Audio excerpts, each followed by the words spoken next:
How to install Google Chrome on your MacBook. The process is very easy. Let's get started. To download Google Chrome, go to Safari, and in Safari, just type in download Google Chrome for Mac.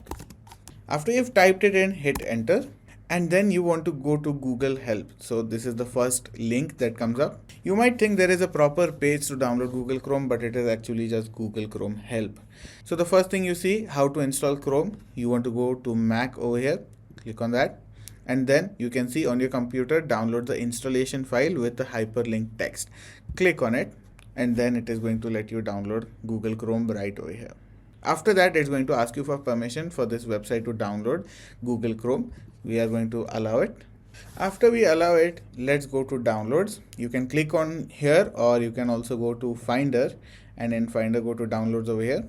And then we have the Google Chrome.dmg file. Double click on it to open it up. And then you just have to drag this Google Chrome logo onto the applications folder. If you're not on an admin profile, you'll have to type in the admin username and password. And now it's going to start downloading, as you can see.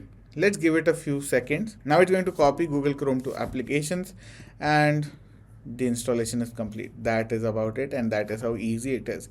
Now to find Google Chrome, you can go to the apps section over here, and here look at it. We have Google Chrome.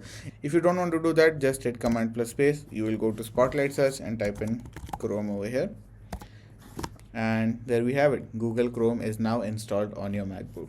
Hopefully this video was helpful. If it has been, do make sure to like, share, and subscribe. See you in the next video.